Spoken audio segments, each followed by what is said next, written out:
les propone un programa de diálogo entre la doctora Alessandra Minichelli y el padre Eduardo de la Serna, un hombre muy crítico, tanto frente al sector más conservador de la Iglesia como frente a las políticas del gobierno nacional.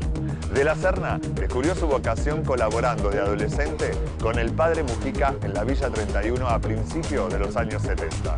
Hoy es referente del grupo de curas en la Opción por los Pobres. Con él habló la doctora Minichelli en la iglesia San Juan Bautista, en Bernal, sobre su historia, los curas villeros, la situación social en su comunidad y en el país y sobre su pensamiento y su acción a favor de los sectores más relegados. Bienvenidos a 40 Minutos. Hoy tenemos un programa especial de responsabilidad social en la información y la comunicación, continuando con este ciclo que llevamos ya casi 2 años en el aire. Y nos trasladamos a Bernal, vinimos a la iglesia de San Juan Bautista. Hace rato que nos interesaba tener un mano a mano y escuchar la voz de uno de los referentes más importantes de la iglesia en nuestro país, que es el padre Eduardo de la Serna. Eduardo, muchísimas gracias por recibirnos en tu iglesia y muchísimas gracias por atendernos. No, por favor, todo gusto.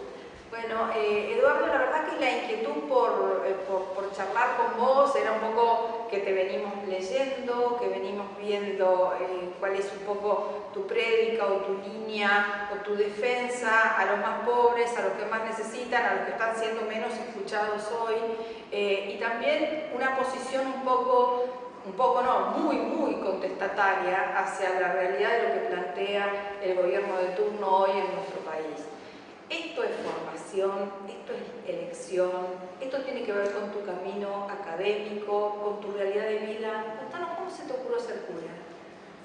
Mira, si yo te digo cómo se me ocurrió ser cura es medio raro, alguna vez lo he contado, porque yo soy un fanático de los animales. Yo, si por mí fuera, viviría en un zoológico. Una de las cosas que me indigna de este gobierno es que cerró los zoológicos, pero no los privados, porque a Pérez Compán no se lo toca. Pero dejó encerrado a los animales en el zoológico, porque lo cerró, pero para el público. Sí. Los animales están ahí. Sí, pero además digo, al zoológico de Pérez Compán no se lo toca. No, claro, no. Pero bueno, eso, soy un fanático de los animales y yo toda la vida pensaba ser veterinario, pero sobre todo para dedicarme a animales raros, elefantes, rinocerontes, jirafas, esas cosas que me vuelven loco.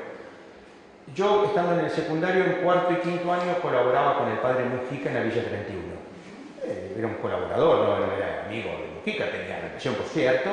Iba los martes y jueves a hacer apoyo escolar en la 31. Eran muy jóvenes, sos muy contemporáneo a Mujica. No, mucho menos. Yo estoy hablando del año 71 y 72. Bien.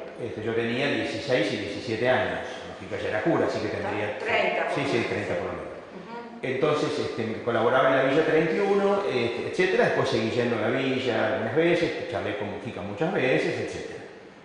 La cuestión es que termino el secundario y me tengo que anotar en la facultad, y yo iba a veterinaria y de golpe dije, yo no puedo dedicar mi vida a los animales.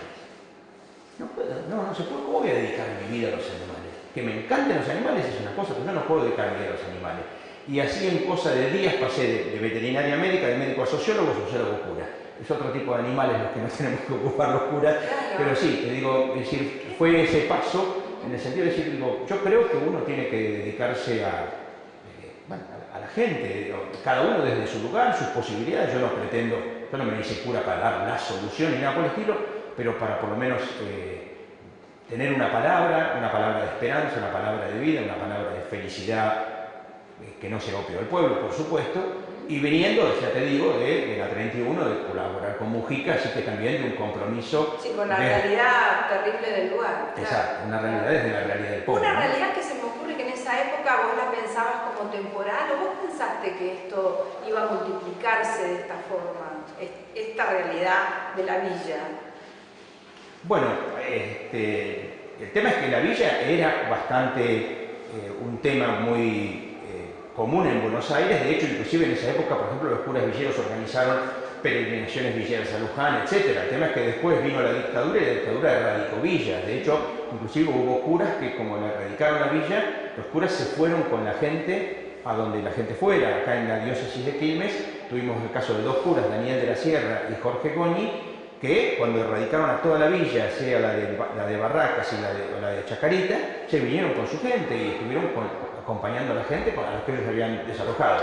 La 31, la 1, 11, 14 no las desalojaron y los curas quedaron ahí. Mujica, bueno, Mujica ya lo habían matado, pero la villa quedó ahí, estaba Pichi Mesejeri y de compañía, y la otra, que estaba Richard Deli, quedaron ahí. Entonces, después las villas se siguieron proliferando de nuevo.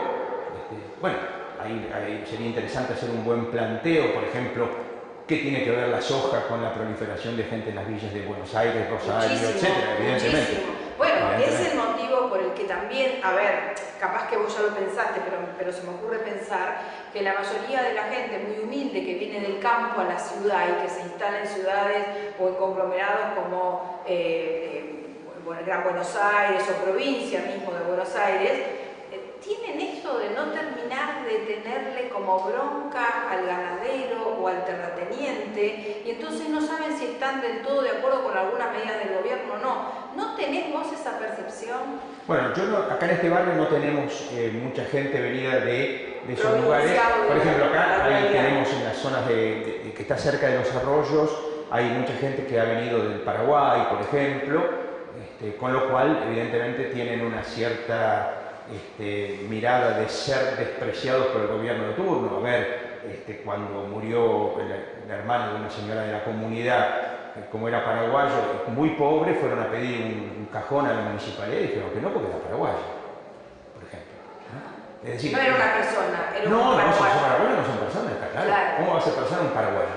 Paraguayos, bolivianos no son personas, ¿no? Y ahora que se puede... Ahora está diciendo que esto pasó hace poco. Esto pasó el año pasado. En el Quilmes de Martiniano Molina. ¿No? En broma lo decían ayer una señora del barrio, decía, por ejemplo, que alguna hora que se puede decir que va a ser donante de órganos o no, yo voy a ser donante de órganos, pero no para bolivianos o para peruanos. Que no venga ningún paraguayo a darle. No, a ver si le voy a dar todavía un riñón a un boliviano. Es decir, convengamos que ese gen medio fascista también tiene que ver con alguna inmigración italiana, sin ánimo de agredir a todos los migrantes italianos, pero digo, ¿no? Yo me acuerdo que un amigo italiano que ya murió, que había sido partisano, le digo, no, en Buenos Aires está lleno de italianos, y me dice, no les creas, son todos fascistas.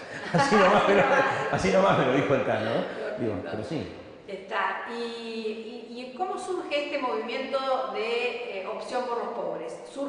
Este es el origen, esto que me estás contando es parte del origen. Tiene que ver, porque, a ver, el grupo de curas, el movimiento de sacerdotes para el tercer mundo nace hace 50 años, en el año 68, nace el movimiento de cura del tercer mundo. Tuvieron varias reuniones y en el año 73 el movimiento se disuelve por internas, por política, por varias cosas más. Sobre todo una interna en el fondo más, unos más ilustrados y otros más populares, para decirlo rápidamente.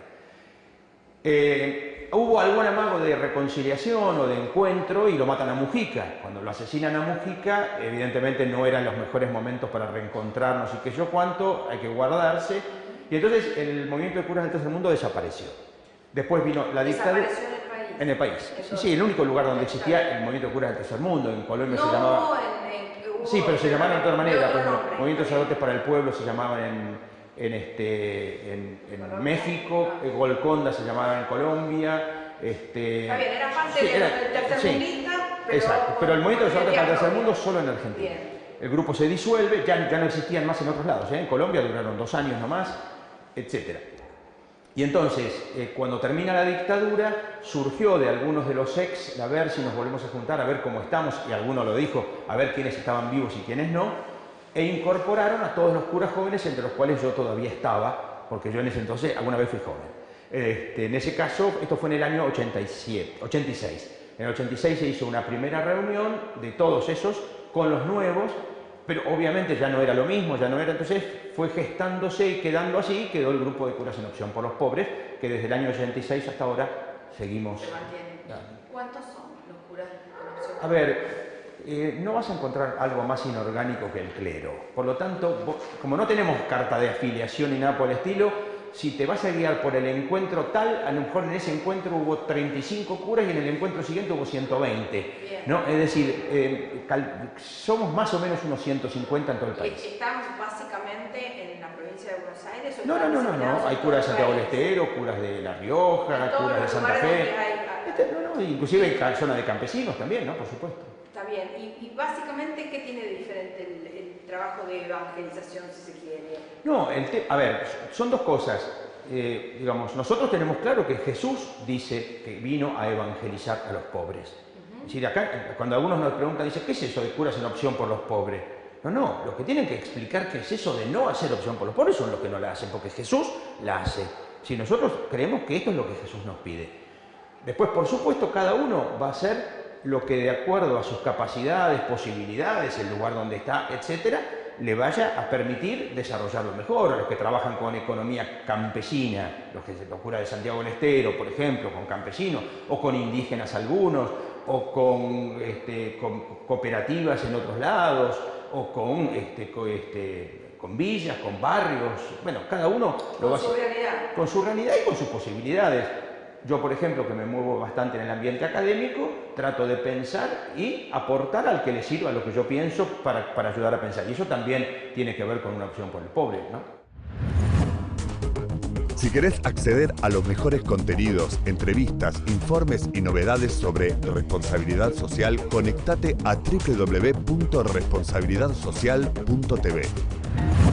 Ya salió Fonres RS, revista mensual dedicada a la responsabilidad social empresaria. En este número, Blockchain, la tecnología que está revolucionando el mundo ahora con impacto social. Con la editorial de la doctora Alessandra Minichelli, la historia de Valentino, el niño electrodependiente que murió porque le cortaron la luz, y nuevos acuerdos y prácticas llegan a la industria de la moda. Además, como siempre, la mejor información sobre contenidos socialmente responsables. Fonres RS. Conseguila en nuestra página web www.fonres.com y recibila de manera gratuita todos los meses en tu mail. Seguimos compartiendo este diálogo entre la doctora Alessandra Minichelli y el referente del grupo de curas en opción por los pobres, Eduardo de la Serna. La teología de la liberación, digamos que es la que corona esto del planteo de opción por los pobres, o no necesariamente. Sí. A ver, en nuestro grupo de opción por los pobres, en el encuentro que tenemos todos los años, más de una vez, muchas veces han venido teólogos de la liberación a ayudarnos a pensar de distintos países. Inclusive este año viene un teólogo brasileño de la liberación, Oscar Beoso, que es un gran tipo. Por supuesto, la realidad es distinta, es decir, a ver, la liberación supone una liberación de qué. Por ejemplo, obviamente que la liberación del mundo afro en Brasil no es la misma que en Chile, la liberación en el mundo indígena no es la misma en Guatemala que en Argentina. No es que no haya indígenas, sí, ciertamente los hay, si no preguntar a Santiago Maldonado y a Rafael Nahuel, ¿no? Pero más allá de eso, evidentemente es un grupo mucho menor que en Guatemala, que es el 70% de la población. Entonces, la realidad de los barrios, villas y conurbanos en Argentina no es como la que hay en Colombia, por ejemplo, donde hay otra situación. La realidad de los martirios en El Salvador no es la misma que la que hay en Uruguay o en Ecuador. Entonces, evidentemente, el tema de la liberación en cada región supone liberaciones de opresiones diferentes, pero lo que nos mueve en común es tener en cuenta que Jesús quiere la vida digna, la vida feliz para todos y todas, y entonces buscar esa liberación desde las opresiones que cada uno tiene, ¿no?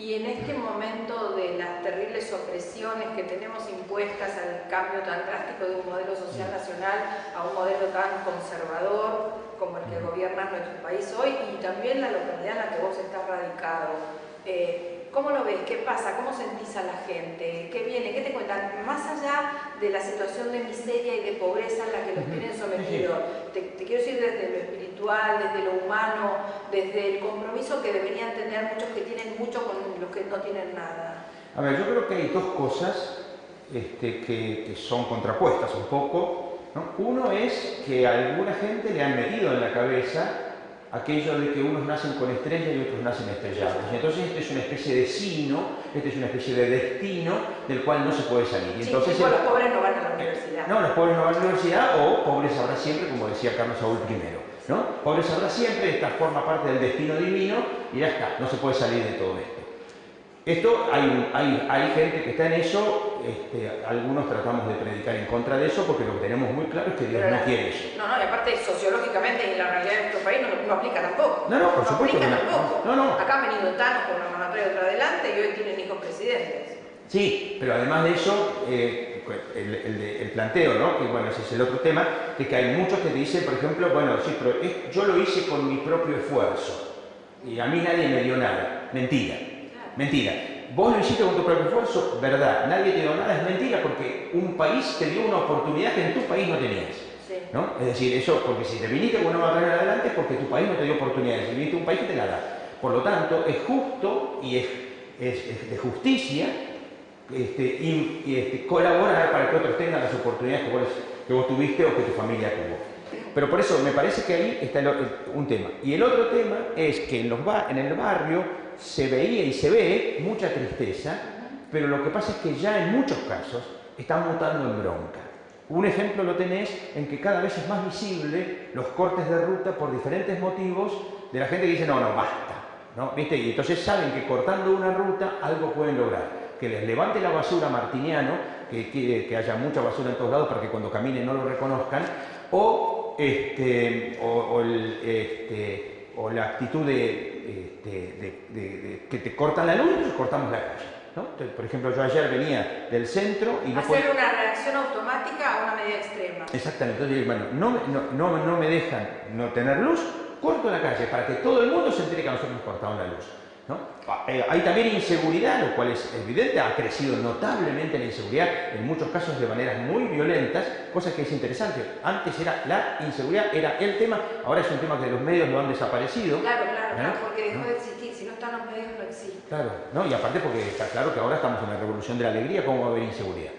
Y entonces, frente a ese tipo de cosas, también han vuelto a cortar, por ejemplo, la calle de los vecinos. Quiere decir, ese tipo de cosas, esos cortes, etcétera, esos piquetes que ya no son solamente los piquetes que organiza Barrio de Piel, lo que fuere, cosas que organizan los mismos vecinos, que surge de ellos mismos, es ya una manifestación exterior de su bronca. ¿No? Ayer yo venía en el auto y en un lugar no se podía pasar, corte, y yo no sabía por dónde meterme, no sé cuánto, y veo 3 o 4 que están en una esquina con unas gomas.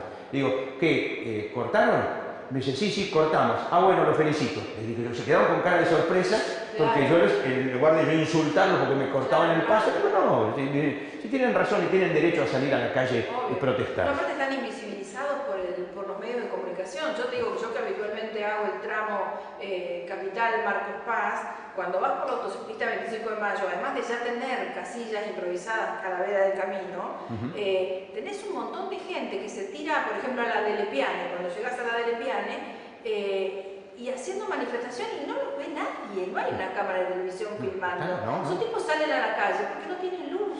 Sí, exacto, ¿no? Y digamos, teniendo en cuenta además que al no tener luz, digo, por ejemplo, eso significa también que, por ejemplo, la comida está en una heladera, y en una heladera si no tenés luz la comida se pudre, ¿no? Es decir, si vos tuviste la oportunidad de comprar algo de comida, no digo nada, si tenés un freezer, si te puede ir la comida que compraste para varios días, digo, no, todo eso a nadie le importa, ¿no? No te resarcen nada, podés reclamar y patalear. Por supuesto, ¿quién te va a reclamar? ¿El de Sur? ¿El de Nor? Claro, bueno, hay gente. Caputo, Midley no te van a reclamar. No. ¿Qué les importa?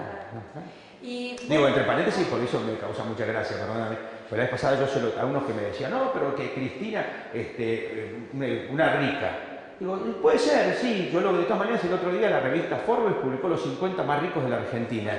Y estaba Midley, estaba Caputo, estaba Macri, estaba Manieto, estaba Noble y no estaba Cristina. ¿Cómo es esto? ¿Cómo es esto? En los 50 más ricos no está. Es decir, digamos, quiero decir, también es cierto que el discurso mediático hace que uno compre a veces cosas que se compra el ogro, se compra la ricachona, claro. Se compra el chorro, se compra el bueno. Bueno, yo creo que ahí está el tema, ¿no? La estigmatización ha sido muy cruel por parte de los medios de comunicación. Exacto, han inyectado odio durante 20 años, 12 años, inyectado odio y sobre todo direccionado a determinados personajes, ¿no? Vudú, que les privatizó las AFJP, detestable, detestable porque obra pública, no puede ser que además... Aparte no puede ser que haga obra pública y no robe, porque el ladrón siempre cree que el otro es de su condición. Por ejemplo. Esto es lo terrible. Por ejemplo. Nadie puede pensar que uno puede tener vocación de trascendencia, por eso es política, o por eso es cura, o por eso... Sí, o escribir un libro y plantar un árbol o dejar un camino. Por eso digo... Sí. ¿No? Por eso digo yo, cuando uno ve cosas, es evidente que han inyectado odio y sobre todo direccionado. Delía es el monstruo. Ahora Baradel es un monstruo. Yo no soy amigo de Baradel, no me cae nada bien Baradel. Pero bueno, son tipos que están en una defensa puntual, entonces tienen que denunciarlo. Pero a mí, si no me cae bien es un problema mío. Claro. La lucha docente es justa y es razonable y tiene razón. Punto. Después, yo creo que hay una pila de cosas, es decir, hay una inyección de odio, sobre todo direccionada hacia determinados personajes, que entonces, por ejemplo, qué sé yo, hay que meter todo el odio posible. No me vas a decir que Debido no robó. A ver, qué bueno Adachi robó. Quiero ver la sentencia. A ver la sentencia. Mostrame la sentencia y ya estamos. Pero no puede tener una persona 9 meses detenida porque puede entorpecer una investigación judicial, que es lo que está pasando. Por eso. Pero es castigo. ¿Sí? Mucha gente siente que están castigando, qué bueno que están castigando. Sí, que bueno, a los chorros hay que meterlos en cana. Sí. Si a los chorros hay que meterlos en cana, la verdad es que tenemos un problema. Tenemos un problema. Vamos a tener que hacer unas cuantas cárceles más. Si la idea es esa, más cárceles. Con los mejores chorros de los últimos 50 años. Los mejores, el mejor equipo de chorros.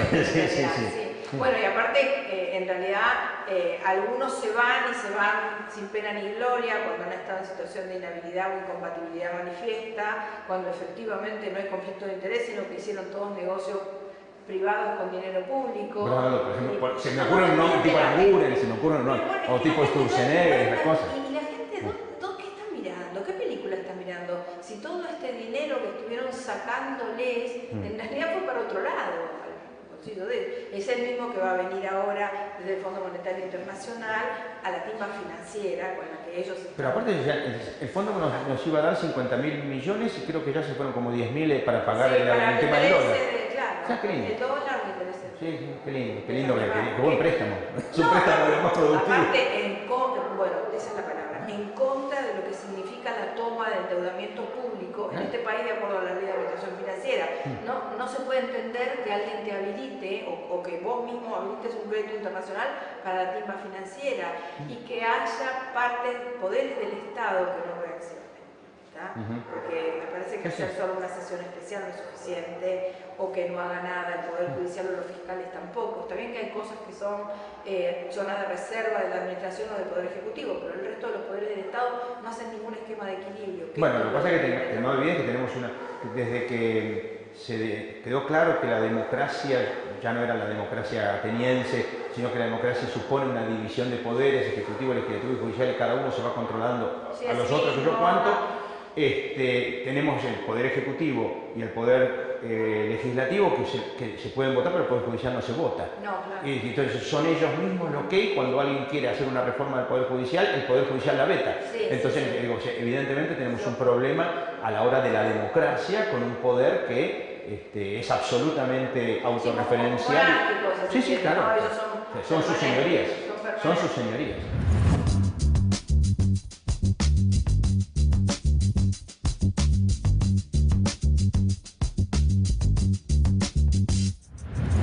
La semana próxima aquí, en 40 minutos, continuaremos compartiendo este diálogo entre la doctora Alessandra Minichelli y el padre Eduardo de la Serna. Gracias por habernos acompañado.